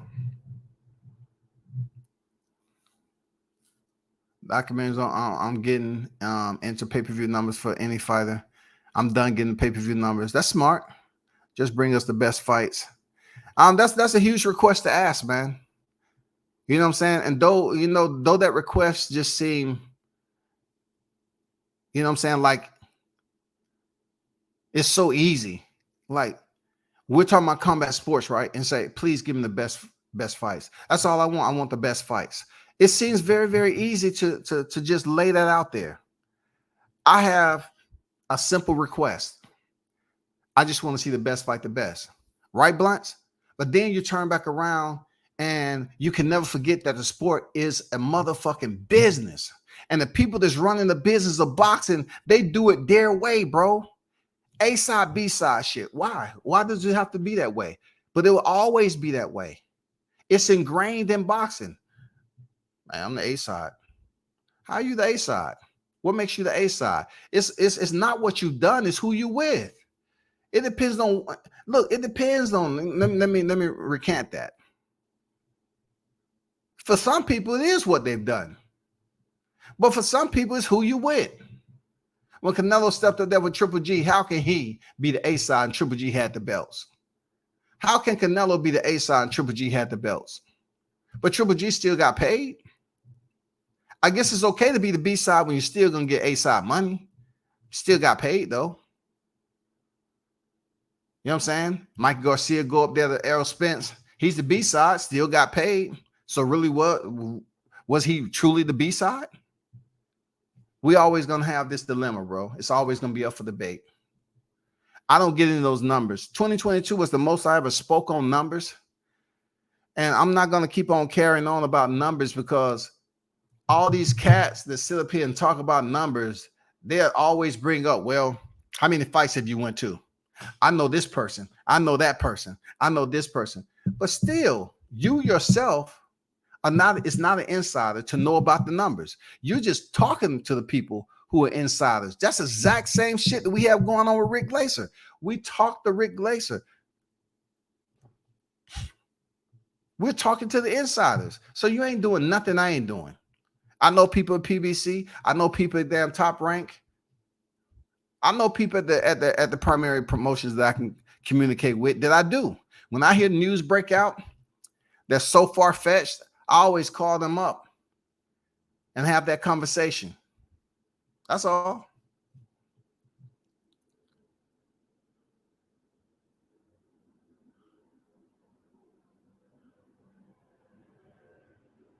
Pay-per-views are starting to bore the shit out of me. I'm going to watch a fight anyway. I've been doing for the last 30 years. No doubt, man. No doubt. No doubt. Shout out to Sly Tendencies 87 with the $5 super chat. Much appreciated, my brother. One love to you. Tank might be a star in his hometown in Washington. But until he fights greats, he ain't gonna sell. Adesanya sells an average of 500K as a champion. Okay, so once again, let me tap the ruler on the chalkboard, right? So let's go through some areas, and so I can help you understand some things. You started off by saying Tank in his hometown in Washington, but then you're talking about until he fights some greats, right? Once again, now you're trying to cross thresholds of an organization, a promotion that is tied into one. They have one president. So their pay-per-views and how they run everything in mixed martial arts is quite different than boxing in general, because all the fighters are under the same promotion. These fighters are under the same promotion, so they don't have all the rigmarole and the red tape and all the trials and tribulations as boxing does. Bellator, PFL, UFC, One Championship, Risen. They are all a single promotion where these fighters are fighting. They're fighting one another under the same promotion, so it's easy to make fights. Just imagine how much you would be, how happier you would be if boxing had its own promotion, single promotion, own belt system, right? Without all these sanctioning bodies. How quick the rotation would be for these boxers to get back in the ring. So now going back to Tank in his hometown, Tank has did solid numbers outside. One thing about Tank, the last time he fought in Baltimore was Ricardo Nunez, right? And Yukis Gamboa was freaking on the undercard. And that whole setup, like I told you, boxing is smoke and mirrors, is hocus pocus, right? The whole setup was to pretty much introduce the boxing fans, and it's not something they really put out there, but let people know that Gamboa would be Tank's first fight at 135. That's why they had Gamboa on the card, get people familiarization, get him into the damn lens time. You know what I'm saying? Let the people, oh, there go Gamboa. Okay. And then he ended up fighting, Gervonta Davis down here in Atlanta in his first fight at 135. But Gervonta Davis is falling the Barclays Center, did solid numbers, with the gate and everything. I mean, he's fought several places, bro, that we're not just talking about what he just did in Washington. That's not, I mean, look, just the mere fact that he went over there to Washington to have a fight, you know what I'm saying? So his people can come and see him fight. That says a lot within itself. But for you to compare Tank hometown to fighting greats, I can go through several fighters that you won't consider greats. I can go through several fighters that you all would not consider great, starting with Canelo Alvarez.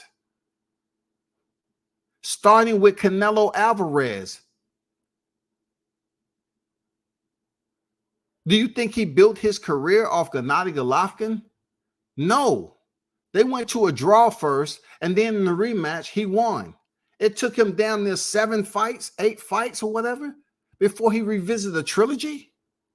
Is Rocky Fielding considered a great?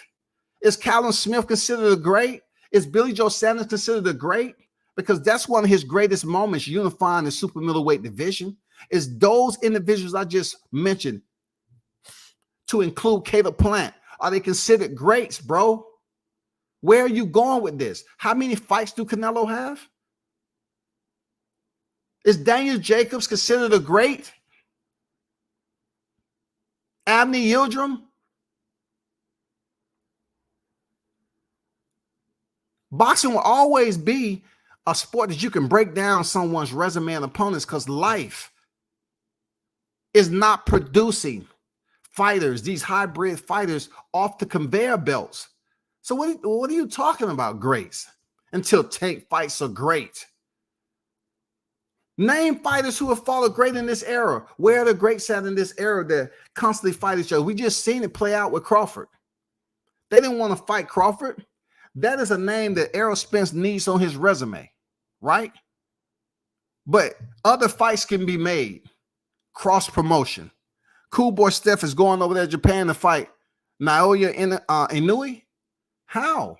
How can that happen? And he with a whole nother promotion. Crawford don't even have a promotion attached to him. Who did Jamel Charlo fight that was a great? Who did Keith Thurman fight that was a great? Who did Errol Spence fight that was a great? Who did Crawford fight, in your opinion, that you consider a great? None of y'all are going to give these guys the credit of fighting greats, because your whole mindset is destroying them, tearing them down. Oh, so-and-so got this. But when they fought them, what did they have on their resume? Was it several losses or O's? Okay, if they had an O, who did they fight to get that O? To sustain that O, who did they fight?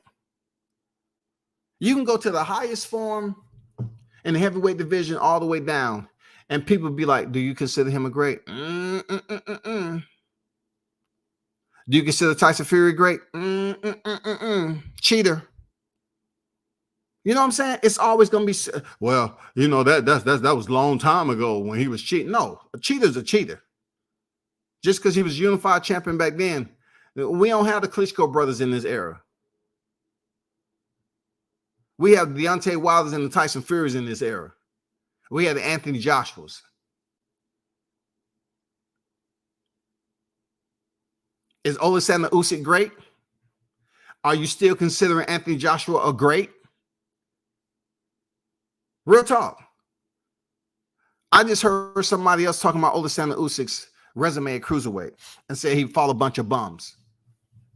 So Usyk can unify the cruiserweight division, and just because it's not a division that pretty much gives us that shining star that we're looking for, that illumination, they say he fought a bunch of bums. He comes over here. He has some light touches. Okay. He came into the heavyweight division and fought Chase Witherspoon. And then he fought Derek Chisora. And then he gets the big fight. He did well in those two fights with the former unified champion. But he wasn't the first to do it. Andy Ruiz was. Do you consider Andy Ruiz great? Do you consider Joseph Parker great?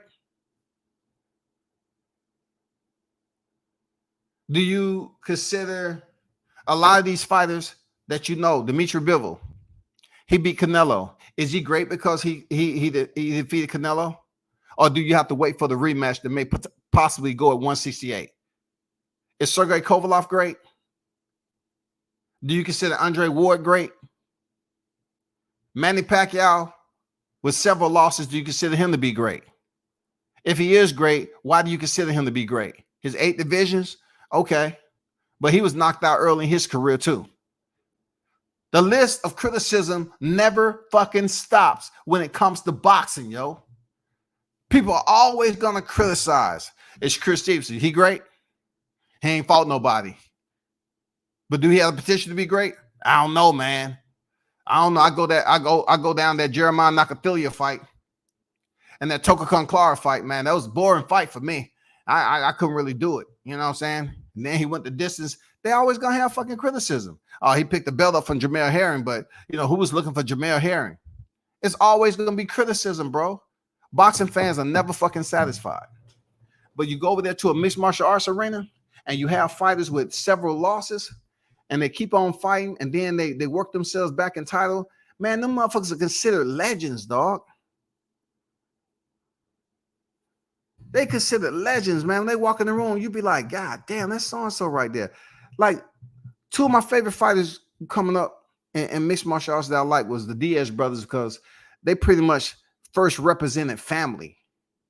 You know what I'm saying? Nate always has some good shit to say about his brother, Nick.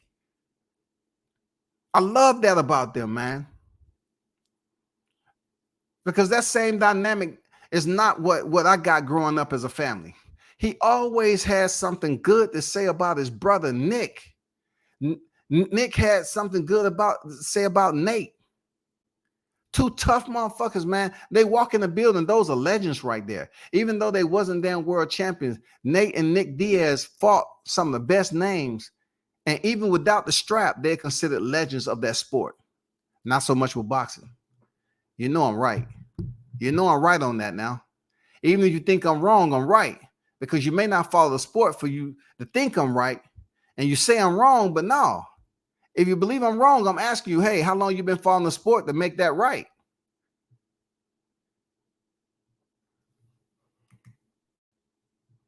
Pop on deck was good.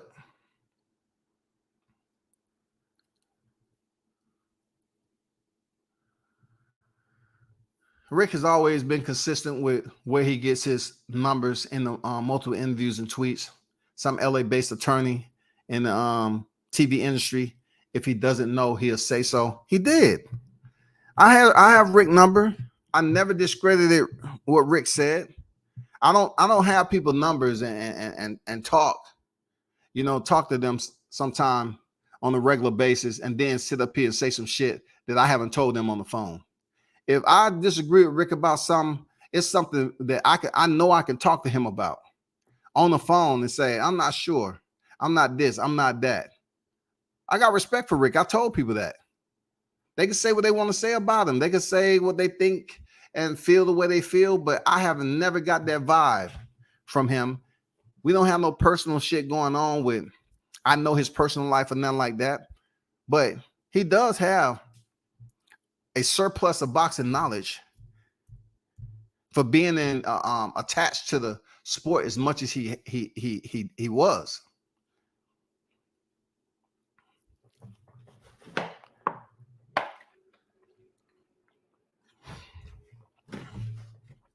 And he ain't never been an asshole either. I ain't never talked to him and he was an asshole. Tank needs to fight Haney or Shakur Lomachenko. How's Ryan Garcia even in the conversation? How's those names in the conversation right here? How? How are they in the conversation? You want Haney to do so much, and he already did it. The man has every single strap in the lightweight division, and he's set to fight one of the golden childs of boxing, who's a former unified champion in lightweight, and Vasil Lomachenko. You know he was the third fight on that little trilogy that Devin Haney had. He completed the Aussie double, and then he's going over here to fight Lomachenko if it happens. How does he need to do anything? How does Tank need to do that with Haney? Haney is already tied up, so why would Tank invest his energy in his team to try to access something that's inaccessible? Shakur Stevenson had a fight at 135.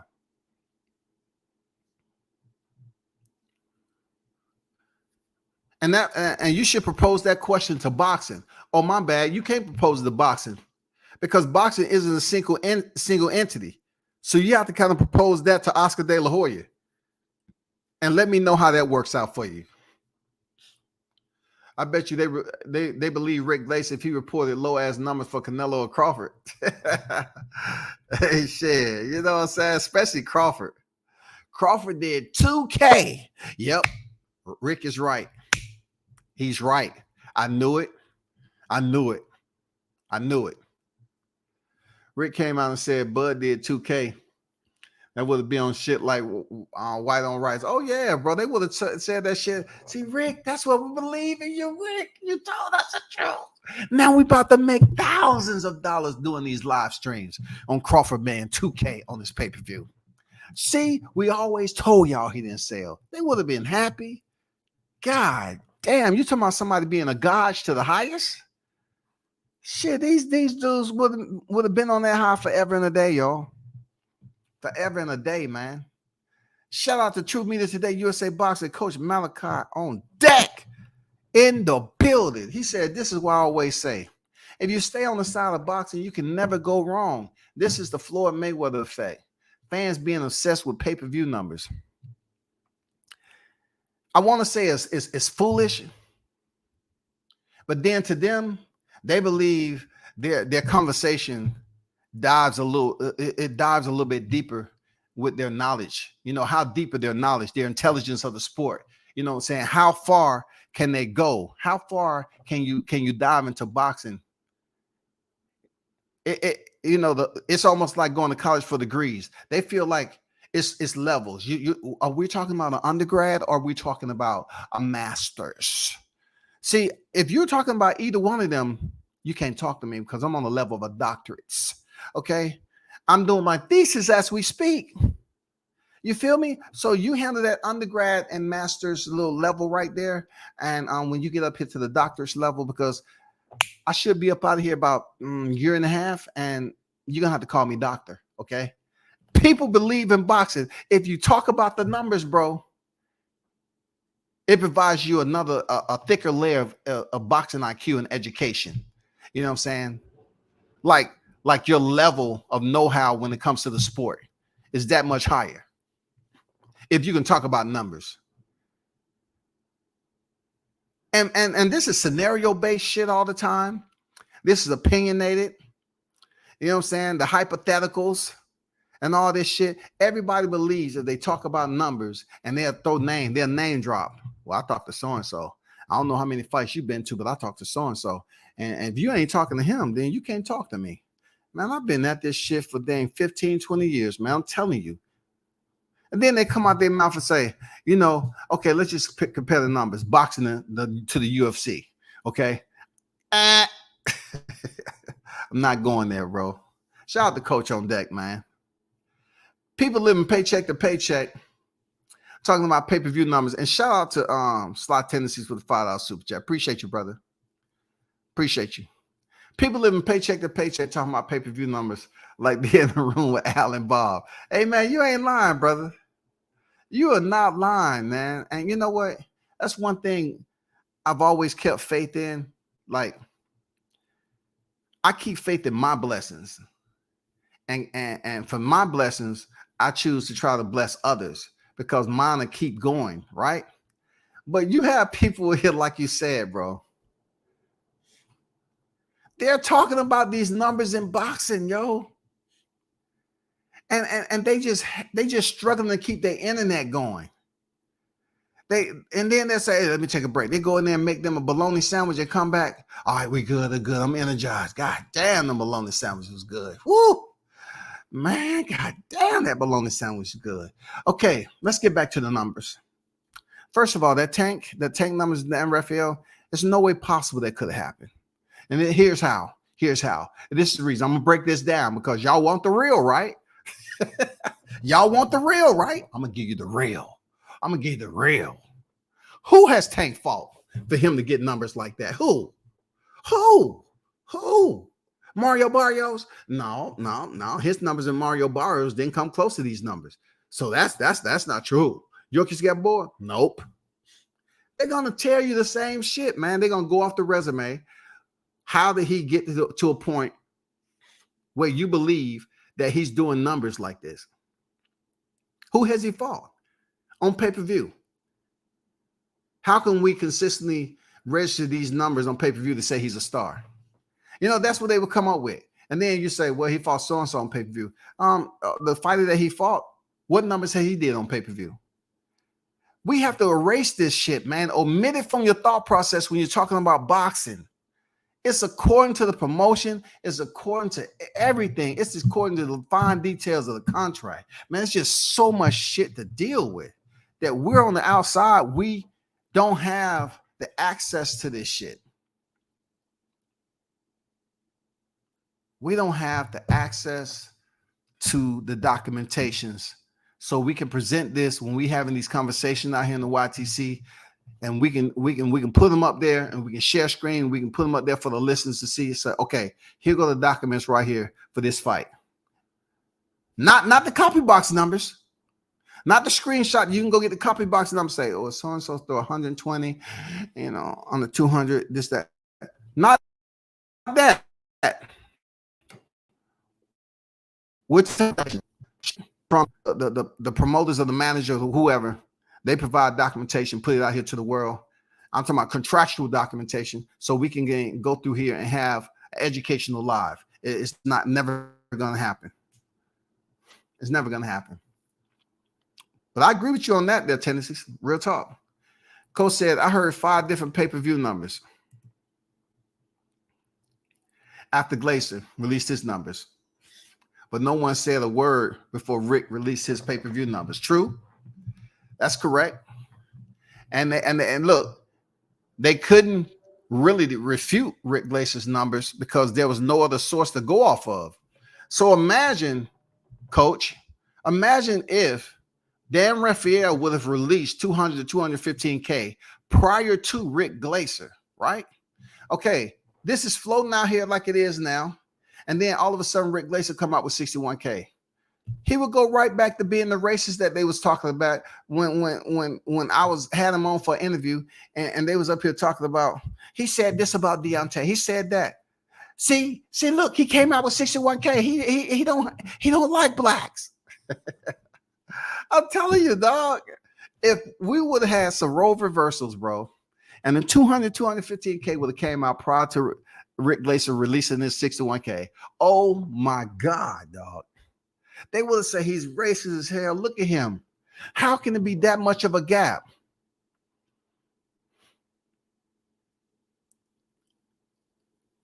But now we're dealing with this the simulation that we go through on a daily basis, bro. When we as human beings we process troubleshooting and problem solving different. This is one of those things. Rick came out with the low number first. Dan came over the top of it. They're looking at Gervonta Davis. What do I want to do? What do I want to do? Who's right? Who's wrong? Okay, I'm going with Rick. So why are you going with Rick numbers? I don't think he's able to do that number. I don't think Gervonta is able. That's the only reason you're going with Rick. Yeah. But you was the same one not going with Rick when he released the Wilder Helenius numbers. You weren't going with Rick then. See, when you talk about that right there, that was different. That was different right there, for real. That was different. I ain't gonna lie, that was different. When see Wilder was returning back, that was his first fight back and everything. And we didn't really know who Robert Helenius was outside of him, stopping Anna Konoski twice. We really didn't know how who that guy was, the Nordic Nightmare. See, that's why I said the Rick might have been, lying on that one. Because he don't like Deontay and stuff. You know what I'm saying? They would have came up with all this shit, bro.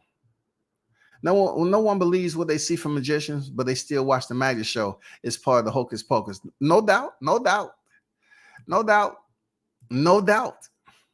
It's the fascination, right? It's the intrigue. See, with boxing, it's not enough intrigue. In order for it to be intrigue, you have to basically have some type of moment that's going to leave the crowd. First of all, you have to frenetic the crowd. The crowd has to be on the edge, not so much on the edge of their seats. They have to be full of anxiety a little bit, waiting on a certain particular fighter. That fighter has possessed the tools to put the viewers that's in attendance and at home. They have to provide him with a certain level of anxiety, that fighter. They have to have it within them.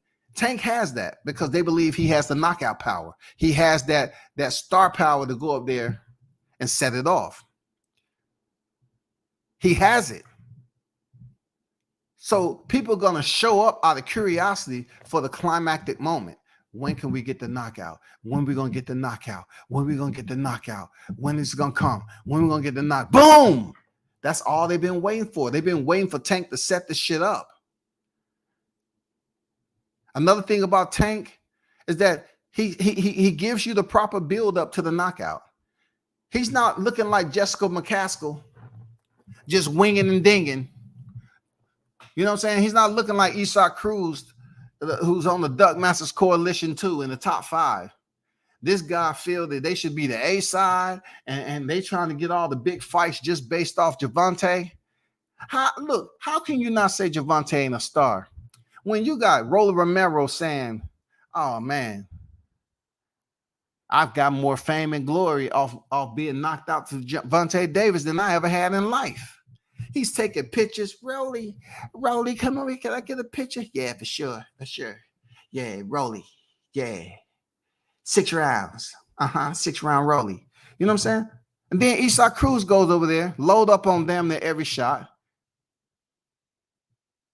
Stricken from using the jab.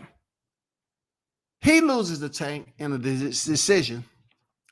Knocks out Yokis Gamboa, and this dude is not willing to fight any top name. He wants to be the damn A side. He's telling people he's a star. His team is, brother, and all this other shit based off Tank Davis.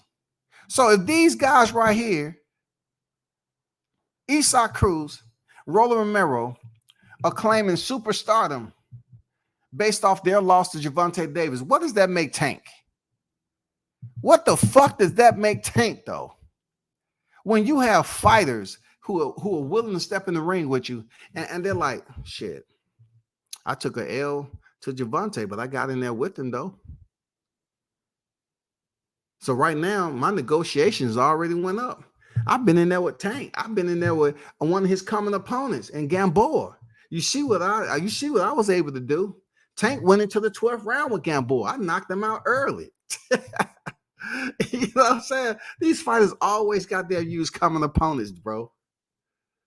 I remember when Teofimo Lopez fought a common opponent of Devin Haney. You know what I'm saying? I still remember the Facebook groups. They was hating on freaking T.O. No, they was hating on Devin. But Devin went 9 rounds to Mason Menard.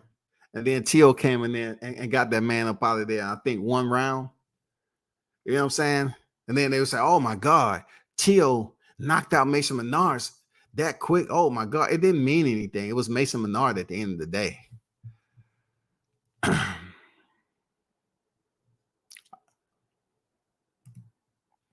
Shout out to Jamal Neasy with the $5 super chat, man.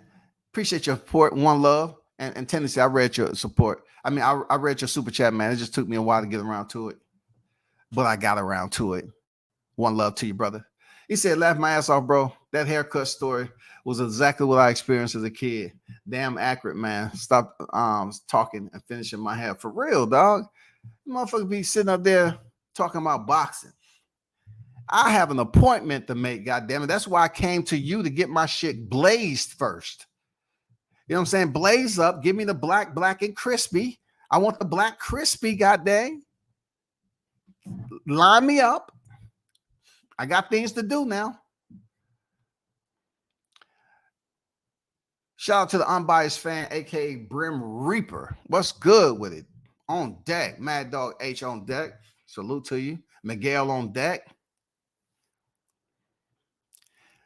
Like I said, present documentation. Or else you just fall in line with everybody else to say he didn't do something.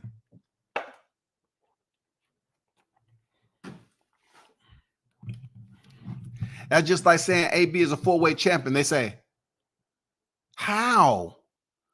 How? He is. Gervonta Davis is a three-weight champion. How? Man, y'all saying he didn't sell 200K? Present documentation. Present proof. Please, present proof. That's all you got to do. Present proof. That's it. But shout out to Jamal Neezer for that $5 super chat, man. Appreciate you. Man, shout out to Fall Back in the building, man. Them brothers be out there working. You know what I'm saying? Providing secure refuge for people and their dwellings and structures, man. Appreciate you pulling up, man. Shout out to Fall Back in the building. Come back, what up, though? We on this roof in East Orange, New Jersey. Listen, my peoples keep your flow. One love from the crew on me. No doubt, man. Give a big shout and salute to the crew, man, that's out there doing their thing, man. In Orange, New Jersey. Fall Back always pulling up. You know what I'm saying? Be safe out there on that roof, bro. You know what I'm saying? Salute to y'all. And thanks for pulling up to WCS. Jamal said, Bleacher Report and Boxing Scene reported the WBC forcing EJ to put the title on the line. Look, they can force and do all that junk, but you know what I want to see Genesi? I want to see him balance the scales at 147. I want to see him balance the scales at 147. If the WBC is trying to go through the shit and have him put the WBC on the line, and we're talking about 54, no, we need to make that undisputed. We need to get him down to 147. We need to make the undisputed. Not all these damn sanctioning bodies coming here. Oh, well, we got Gilberto Mendoza saying, oh, you know what? What we plan to do is we're going to grant special permission to Mr. Errol Spence Jr. to be able to fight outside of his designated weight where he's currently holding our WBA super welterweight world title, and allow him to fight at 154 without being stripped of his title. Okay, we find that that's feasible and doable, and therefore should be administered. And then Mauricio Sulaiman come out for whatever they trying to do. No, have him fight at 147 versus the name that we want to see him fight. Before you know it, man, this shit is gonna turn into another debacle, bro. I don't have the time to listen to it. I don't have time to hear that the fight's gonna happen in May, all because, you know, somebody want to say that Errol Spence is pushing the shit back. Hey, he gotta lose that weight. You know what I'm saying? I don't want to hear this shit.